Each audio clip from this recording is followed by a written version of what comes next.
Hey y'all, welcome back to Movement Link. So I take a little bit of time and talk about the bar muscle up and something that's really kind of tricky to get your head around, and then once you get your head around, it's kind of tricky to incorporate. So this is just probably the trickiest part of the bar muscle up.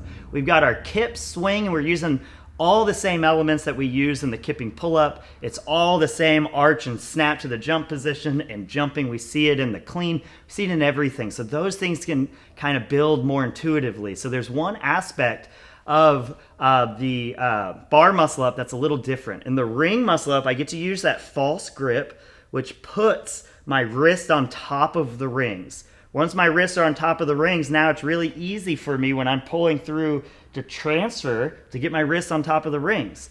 When you're holding on to the bar, we want to use that flexed wrist, but we're not going to be able to false grip it. We're not going to be able to put those wrists on top, which means just like in the ring muscle up, if I don't have my false grip, when I kick up and I'm making a transfer, I have to jump my hands through.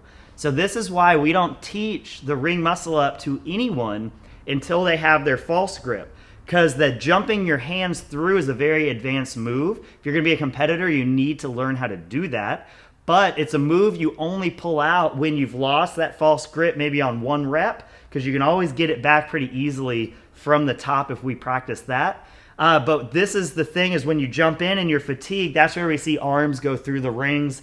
You see some nasty things happen. So on the bar muscle up, we need to do the same thing. We got to get that wrist above the bar. And it doesn't have to be directly above the bar. That would be ideal, but it's a little easier if we're coming from that flex position coming up. We got to get it just a little bit up.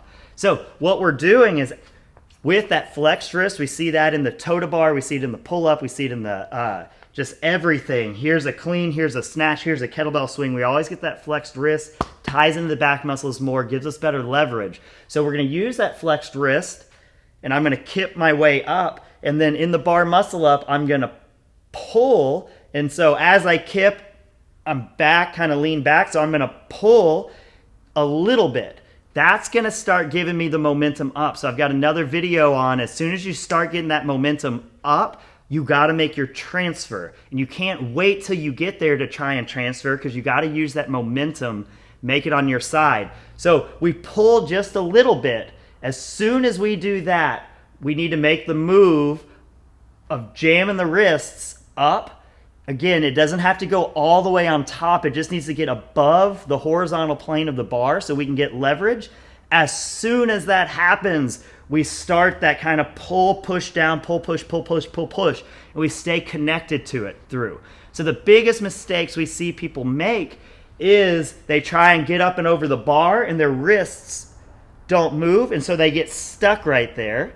Or we see them try and get their wrists all the way on top, and so they need this giant kip, and they can get away with it in the beginning if they've got a big kip and they're strong. But when they get tired, since they don't have that pull-push moment, it's just a big old kip and swing over trying to get that wrist there. There's no pull-push on it. And because of that, they miss out on being able to squeeze out 3, 5, 6, 10 extra reps in a max set, or when they're fatigued in a workout, because they've got to rely on all of this time where they're not acting on the bar. So one more time, we're kipping up, we're doing a little bit of a pull just to get the momentum, and as soon as that happens, we got to jam that wrist, get it above the horizontal plane. As soon as that happens, you're going as quickly as you can. You start the push-pull aspect of getting on top of that bar. Okay, so remember, you don't need the wrist to be straight on top. They just need to be above the horizontal plane to give you enough leverage. And it's about moving the wrist, but as fast as you can. And then as soon as they're enough in place, you got to start pulling down on the bar to get that transfer going. Hope that helps. Talk to y'all soon.